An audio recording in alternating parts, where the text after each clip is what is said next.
And now what we are going to do, we are going to look at the journey that you have to take from beginning to end to procure ARCHLine. So we talk about first how to create an ARCHLine account, which is the first step in this. So let's model what happens if you are a first timer and whether you have already purchased ARCHLine and you want to activate it or you're just looking.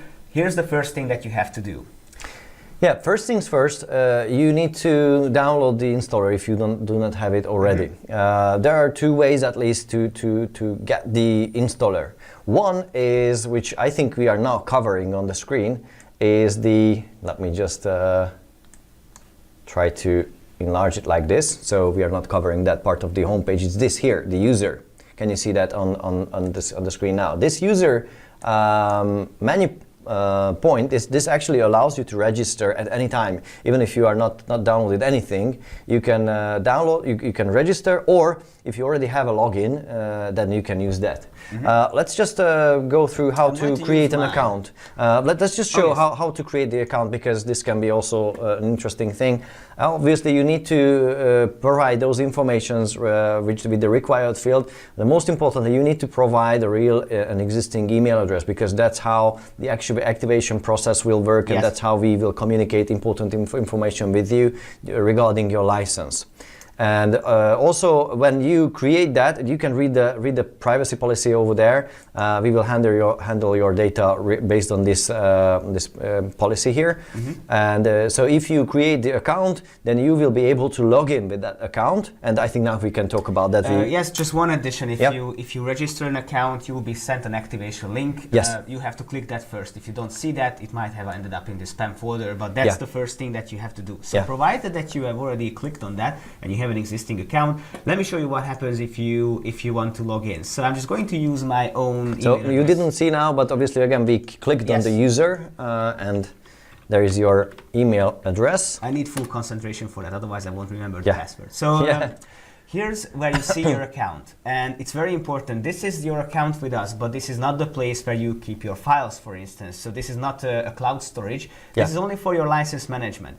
You see your current newsletter settings, so you see if you want to currently receive newsletters from us or not. You see your personal data over here, your invoicing data, and this is where you can also change your password. And most importantly, here you can see the existing license types that you have. If you have any already. If you have a license. Now I currently have two, one with a hard lock and one with a software key. Which we will cover soon. Yes. And this is very important. Here you can see the current version, activation code, serial number. All this we are going to cover. But let's see what happens after that. How do we download the software actually? To download the software, you will either find this link when you go and you would like to go with the trial version. Like you just click on download and then you download the trial version. This is where you can always access and be able to get the latest release, the latest official release of the software.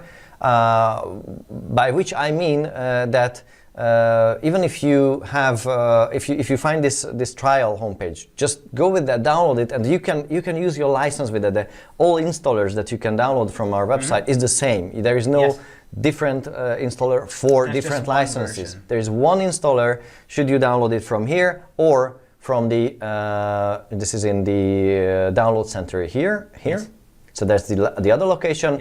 If you are already logged in, this also needs login. If you're already logged in, then you can see the program versions, and here you can find the installers. You just hit the big download button. You can also accept the license agreement and then download the installer. Now I think I won't download it because we already have it. It's very important to, if you scroll down, you can see older builds of ARCHLine. So if you have purchased the software a couple of years ago and you uninstall your software, uninstall your computer, then this is where you can procure the latest build from. So we will talk about this a bit later as well, but it's a very important thing that should you have purchased the 2019 license, you will get a 2019 license number, serial number, so you won't be able to use that serial number with other versions. The serial number is with the proper version of the software.